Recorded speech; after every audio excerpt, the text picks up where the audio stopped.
Herbalife nutrition ಪ್ರಾಡಕ್ಟ್ಸ್ನಲ್ಲಿ shake and ಅಫ್ರೆಶ್ನ ತೊಗೊಳ್ತಾ ಇರ್ತೀವಿ. Supplements ಕೂಡ ಸಮ್ಟೈಮ್ಸ್ ನಮ್ಗೆ ಏನಾಗುತ್ತೆ, ಆ್ಯಡ್ ಮಾಡ್ಕೋಬೇಕು ಅಥವಾ ಆ್ಯಡ್ ಮಾಡ್ಕೋಬಹುದು ಅಂತ ಗೊತ್ತಾಗುತ್ತೆ. ಇವತ್ತಿನ ಈ ವಿಡಿಯೋದಲ್ಲಿ ಹರ್ಬಲೈಫ್ ನ್ಯೂಟ್ರಿಷನ್ ಪ್ರಾಡಕ್ಟ್ಸ್ನಲ್ಲಿ ಸಿಗುವಂತಹ ಸಪ್ಲಿಮೆಂಟ್ಸ್ ಬಗ್ಗೆ ತಿಳ್ಕೊಳ್ಳೋಣ. ಅದು ನಿಜವಾಗ್ಲೂ ಮ್ಯಾಂಡೇಟ್ ಇದೆ ಆ್ಯಡ್ ಮಾಡೋದಕ್ಕೆ, ಮತ್ತು ಅದು ರಿಯಲ್ ಏನು ಬೇಸ್ ಆಗಿದೆ, ಅದು ಮಾತ್ರೆ ಟೈಪಾ ಅಥವಾ ಅದನ್ನು ತೊಗೊಳ್ಳೋದ್ರಿಂದ ಈಗ ಬೇರೆ ರೆಗ್ಯುಲರ್ ಇಂಗ್ಲೀಷ್ ಮೆಡಿಸಿನ್ ತೊಗೊಂಡ್ರೆ ಏನೋ ಪ್ರಾಬ್ಲಮ್ ಆಗುತ್ತಲ್ವ, ಆ ಥರ ಇದರಲ್ಲೂ ಪ್ರಾಬ್ಲಮ್ ಆಗುತ್ತಾ ಅಂಥದ್ದು, ಅದರಲ್ಲಿ ಏನು ಇಂಗ್ರೀಡಿಯೆಂಟ್ಸ್ ಇರಬಹುದು ಅನ್ನೋದ್ರ ಬಗ್ಗೆ ಎಲ್ಲನೂ ಕೂಡ ಮಾಹಿತಿನ ಇವತ್ತು ಈ ವಿಡಿಯೋದಲ್ಲಿ ಚರ್ಚೆ ಮಾಡ್ತಾ ಬರೋಣ. ಈ ಒಂದು ವಿಡಿಯೋ ನೀವು ಫೇಸ್ಬುಕ್ಕಲ್ಲಿ ನೋಡ್ತಿದ್ರೆ ಫಾಲೋ ಮಾಡಿ, ಆ್ಯಂಡ್ ಯೂಟ್ಯೂಬಲ್ಲಿ ನೋಡ್ತಾ ಇದ್ದರೆ ಸಬ್ಸ್ಕ್ರೈಬ್ ಮಾಡ್ಕೊಳ್ಳಿ, ಇನ್ಸ್ಟಾಗ್ರಾಮಲ್ಲಿ ನೋಡ್ತಿದ್ರೆ ಫಾಲೋ ಮಾಡಿ. ನಿಮ್ಗೆ ಏನಿಸ್ತು ಅಂತ ಹೇಳಿ ಕಮೆಂಟ್ ಕೊಡೋಣ ಮಾಡಿ ಅಂತ ಹೇಳ್ತಾ ವಿಡಿಯೋನ ಸ್ಟಾರ್ಟ್ ಮಾಡೋಣ. ಮೊದಲನೇದಾಗಿ ಹರ್ಬಲೈಫ್ ನ್ಯೂಟ್ರಿಷನ್ ಪ್ರಾಡಕ್ಟ್ಸ್ ಹೆಸರಲ್ಲೇ ಹೇಳಿರೋ ಹಾಗೆ ಇದೊಂದು ನ್ಯೂಟ್ರಿಷನ್ ಪ್ರಾಡಕ್ಟ್ಸ್ ಅಷ್ಟೇ. ಹರ್ಬಲೈಫಲ್ಲಿ formula 1 shake made protein afresh, ಇದು ಬೇಸಿಕ್. ಇದನ್ನು ಸಿಂಪಲಾಗಿ ಶೇಕ್ ಆ್ಯಂಡ್ ಅಫ್ರೆಶ್ ಅಂತಲೂ ಕೂಡ ನಾವು ಕನ್ಸಿಡರ್ ಮಾಡ್ತೀವಿ. ಮತ್ತು ಅದನ್ನು ನಾರ್ಮಲಾಗಿ ನಾವು ನ್ಯೂಟ್ರಿಷನ್ ಕ್ಲಬ್ನಲ್ಲಿ ಅಥವಾ ನಾವು ಹರ್ಬಲೈಫ್ ನ್ಯೂಟ್ರಿಷನ್ ಪ್ರಾಡಕ್ಟ್ನ ಸ್ಟಾರ್ಟ್ ಮಾಡಿದ ತಕ್ಷಣ ನಮಗೆ ಕೊಡುವಂತಹ ಒಂದು ಬೇಸಿಕ್ ಕಿಟ್. ಸೊ ಈಗ ಹರ್ಬಲೈಫ್ ನ್ಯೂಟ್ರಿಷನ್ ಶುರು ಮಾಡ್ತಾ ನಮಗೆ ಎಲ್ಲನೂ ಕೂಡ ರೆಡಿ ಆಗಿಬಿಡೋದಿಲ್ಲ, ಹೆಲ್ತ್ ಚೆನ್ನಾಗಿ ಮಾಡ್ಕೊಂಬಿಡೋಕ್ಕೆ ರೆಡಿ ಆಗೋದಿಲ್ಲ. ಸಮ್ಟೈಮ್ಸ್ ನಮ್ಮ ಬಾಡಿಗೆ ನ್ಯೂಟ್ರಿಷನ್ ಡಿಫಿಷಿಯನ್ಸಿ ಅನ್ನೋದು ಕೂಡ ಸಹಜವಾಗೇ ಇರುತ್ತೆ, ಅದು ಎಲ್ಲರೂ ಗೊತ್ತಿರುವಂಥ ವಿಚಾರ. ಈಗ ನಮಗೆಲ್ಲ ಟೆಕ್ನಾಲಜಿ ಮುಂದುವರೆದೆ, B12 ಡಿಫಿಷಿಯನ್ಸಿ ಗೊತ್ತಾಗುತ್ತೆ, ಕ್ಯಾಲ್ಶಿಯಂ ಡಿಫಿಷಿಯನ್ಸಿ ಗೊತ್ತಾಗುತ್ತೆ, protein, uric acid, kidney, heart, ಈ ಥರ ದೇಹದ ಎಲ್ಲ ಅಂಗಾಂಗಗಳಿಗೂ, ಈವನ್ ಹಾರ್ಮೋನ್ಸು ಕೂಡ, ಟೆಸ್ಟೋಸ್ಟೆರಾನ್ ಆಗಲಿ, ಥೈರಾಯ್ಡ್ ಆಗಿರಲಿ, ಎಲ್ಲನೂ ಕೂಡ ಚೆಕ್ ಮಾಡೋದಕ್ಕೆ ಇವತ್ತು ತುಂಬ ಡಯಾಗ್ನೋಸ್ಟಿಕ್ ಮೆಥಡ್ಗಳು ಬಂದುಬಿಟ್ಟಿದೆ. ಅದು ಮಾಡಿದಾಗೆಲ್ಲ ನಮಗೆ ಗೊತ್ತಾಗುತ್ತೆ ಏನೋ ಒಂದು ಡಿಫಿಷಿಯನ್ಸಿ ಇದೆ ಅಂತ ಗೊತ್ತಾಗುತ್ತೆ. ಸಾಧಾರಣವಾಗಿ ಇದು ಯಾರೇ ಹೇಳಿದ್ರು ಕೂಡ ನಿನಗೆ ಅದು ಡಿಫಿಷಿಯನ್ಸಿ ಇದೆ, ಇದನ್ನ ಆ್ಯಡ್ ಮಾಡು ಡಯಟ್ನಲ್ಲಿ ಅಂತ ಹೇಳ್ತಾರೆ. ಉದಾಹರಣೆಗೆ ಕ್ಯಾಲ್ಶಿಯಮ್ನ ಆ್ಯಡ್ ಮಾಡ್ಕೊ ಅಂತ ಹೇಳಿ ನಮಗೆ ಸಲಹೆಗಳು ಕೊಡ್ತಾರೆ. ಯಾಕಂದರೆ ಅದು 1 ಗ್ರಾಮ್ ಆ್ಯಾವ್ರೇಜ್ ಆಗಿ ಬೇಕಾಗಿರುತ್ತೆ. ಆ 1 ಗ್ರಾಮ್ ಆ್ಯಾವ್ರೇಜ್ ಮಾಡೋಕ್ಕೆ ನಾವು ಊಟದಲ್ಲಿ ಬೇರೆ ಏನೋ ಸರ್ಕಸ್ ಮಾಡ್ತಾ ಇರ್ತೀವಿ. ಸಮ್ಟೈಮ್ಸ್ ಅದು ಸಿಕ್ಕಿದ್ರೂ ಕೂಡ ನಮ್ಮ ಬಾಡಿ ಸಂಪೂರ್ಣವಾಗಿ ಅಬ್ಸರ್ವ್ ಮಾಡ್ತಾ ಗೊತ್ತಿಲ್ಲ, ಮತ್ತು ಅದು ಯಾವ ಸೋರ್ಸಲ್ಲಿದೆ ಗೊತ್ತಿಲ್ಲ. ಈಗ ಎಷ್ಟೋ ಫುಡ್ಗಳು ನಮ್ಮ ಬಾಡಿ ಡೈಜೆಷನ್ ಮಾಡಲ್ಲ ನೋಡಿ. ಆ ಬೀಟ್ರೋಟ್ನು ಕೂಡ ನಮ್ಮ ಬಾಡಿ ಸಂಪೂರ್ಣ ಡೈಜೆಷನ್ ಮಾಡಲ್ಲ, ಪರಂಗಿಯನ್ನು ಕೂಡ ಡೈಜೆಷನ್ ಮಾಡಲ್ಲ. ಅಷ್ಟೇ ಯಾಕೆ ನಾವು ಸಾಲಡ್ಸನ್ನು ತಿನ್ನುವಂಥ ಹೆಸರು ಬೇಳೆನೂ ಕೂಡ ನಮ್ಮ ಬಾಡಿ ಡೈಜೆಷನ್ ಸರಿಯಾಗಿ ಮಾಡೋದಿಲ್ಲ. ಹೀಗೆ ಹೇಳ್ತಾ ಹೋದರೆ ಎಷ್ಟೋ ನಮ್ಮ ಬಾಡಿ ಎಲ್ಲನೂ ಕೂಡ ಡೈಜೆಷನ್ ಮಾಡೋಕ್ಕಾಗಲ್ಲ. ಅದು ನಾವು ವೆಜ್ ಅಂತ ಹೇಳಿದ್ರು ಅಷ್ಟೇ, ನಾನ್ ವೆಜ್ ಅಂತಲೂ ಹೇಳಿದ್ರೆ. ಬಟ್ ಯಾವಾಗ ನಮ್ಮ ಬಾಡಿ ಕಂಪ್ಲೀಟಾಗಿ ಡೈಜೆಷನ್ನ ಕಂಪ್ಲೀಟ್ ಮಾಡಿ ಬಾಡಿ ಸಂಪೂರ್ಣವಾಗಿ ಅಬ್ಸರ್ವ್ ಮಾಡುತ್ತೋ ಆಗಷ್ಟೇ ಆ ಫುಡ್ನಲ್ಲಿರುವಂಥ ಇಂಗ್ರೀಡಿಯೆಂಟ್ಸ್ ಅಥವಾ ನ್ಯೂಟ್ರಿಷನ್ ಬೆನಿಫಿಟ್ಸ್ ನಮ್ಮ ಬಾಡಿಗೆ ತೊಗೋಬೋದು.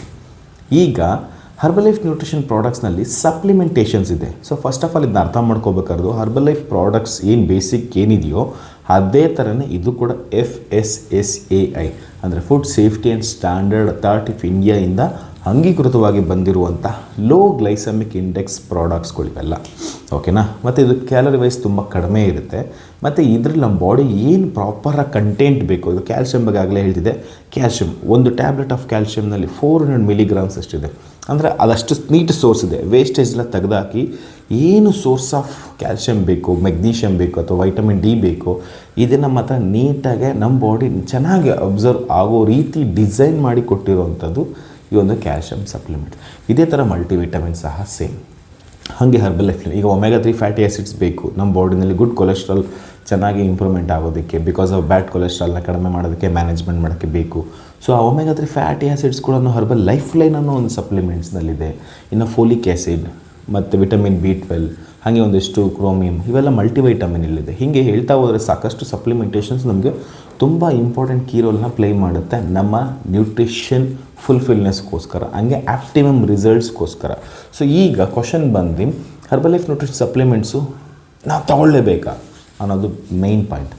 ತೊಗೊಳ್ಬೇಕಾ ಅನ್ನೋದಕ್ಕಿಂತ ಯಾಕೆ ತೊಗೊಳ್ಬಾರ್ದು ಅಂತ ಇದೆ. ಯಾಕಂದರೆ ಈಗ ನಾವು ಏನು ಊಟ ಮಾಡ್ತಿದ್ದೀವೋ, ನಮ್ಮ ಊಟದಲ್ಲಿ ಏನೇನು ಸತ್ವಾಂಶಗಳಿದೆಯೋ ನಮ್ಮ ಬಾಡಿಗೆ ಸಾಕಾಗೋಷ್ಟು ಸಫಿಷಿಯೆಂಟಾಗಿ ಸಿಗ್ತಿಲ್ಲ. ಇದು ಎಲ್ರಿಗೂ ಗೊತ್ತು. ನಾವು ತಿನ್ನೋವಂಥ ಎಲ್ಲ ಊಟದಲ್ಲೂ ನ್ಯೂಟ್ರಿಷನ್ ಇದೆಯಾ? ಖಂಡಿತ ಇಲ್ಲ. ಬಟ್ ನಾವು ತಿನ್ನೋವಂಥ ಎಲ್ಲ ನ್ಯೂಟ್ರಿಷನ್ ಫುಡ್ನಲ್ಲಿ ಖಂಡಿತ ಒಳ್ಳೆ ಊಟ ಇರುತ್ತೆ.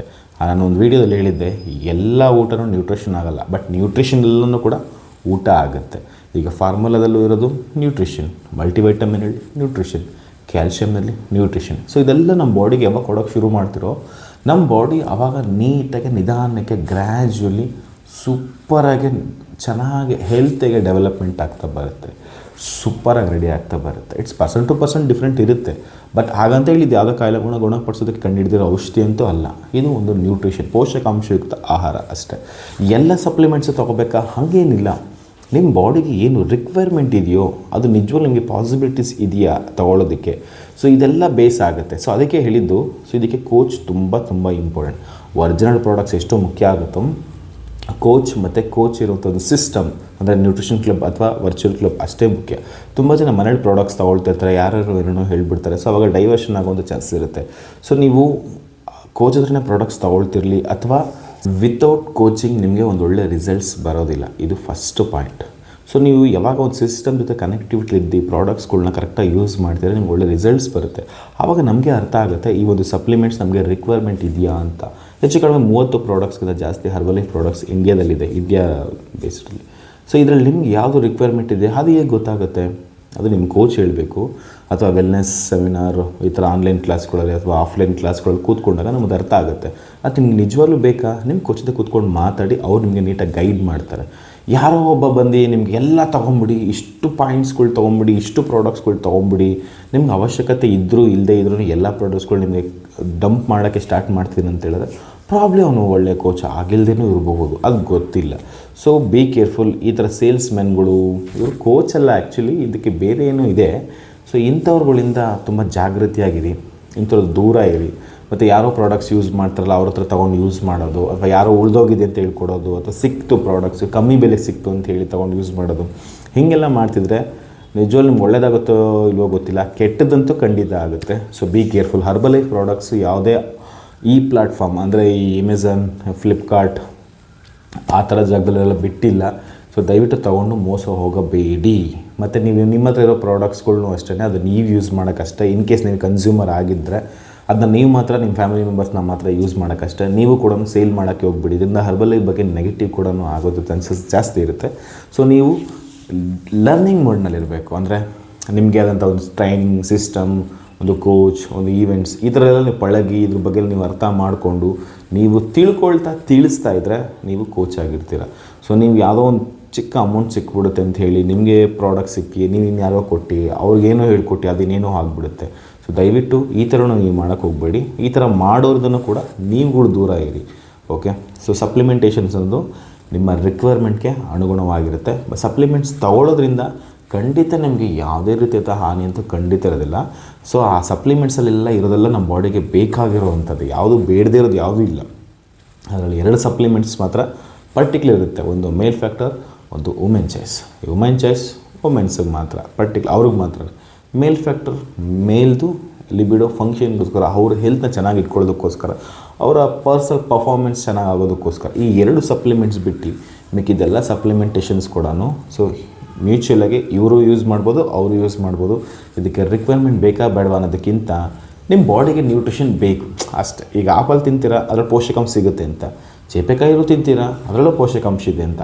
ಆ ಚೀಪೆಕಾಯಿನಲ್ಲೇ ಆಪಲ್ ಇರುವಂಥದ್ದು ಎಲ್ಲನೂ ಪೋಷಕಾಂಶಗಳು ಆ್ಯಕ್ಚುಲಿ ಸೀಬೆನಲ್ಲಿದೆ. ಹಾಗಂತ ನೀವು ಸೀಬೆಕಾಯಿ ತಿಂದು ಆಪಲ್ ತಿಂದರೆ ಏನೋ ಪ್ರಾಬ್ಲಮ್ ಇದೆಯಾ? ಇಲ್ಲ. ಹೊಟ್ಟೆ ತುಂಬುತ್ತೆ, ರುಚಿ ಇರುತ್ತೆ ಅಷ್ಟೇ. ಇದನ್ನು ಹಾಗೇನೆ ನ್ಯೂಟ್ರಿಷನ್ ನಿಮ್ಗೆ ಎಕ್ಸ್ಟ್ರಾ ಆ್ಯಡ್ ಆನ್ ಆಗುತ್ತೆ. ಸೊ ನೀವು ಫಾರ್ಮುಲಾದಲ್ಲೂ ಒಂದಷ್ಟು ವಿಟಮಿನ್ಸ್ ಇದೆ.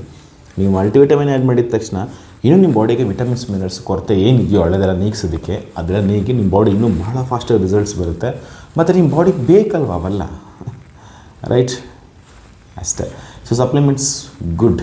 ಇದು ಯಾವುದೇ ರೀತಿ ಮೆಡಿಸಿನ್ ಅಲ್ಲ, ಇದರಲ್ಲಿರೋದೆಲ್ಲ ಫುಡ್, ಒಳ್ಳೆ ನ್ಯೂಟ್ರಿಷನ್ ಏನದು ಎಕ್ಸ್ಟ್ರಾಕ್ಟ್, ಇದನ್ನು ನೀವು ತೊಗೋಬೋದು. ಅದು ಕೂಡ as per your coach knowledge ಮೇರೆಗೆ. Thank you so much. Bye.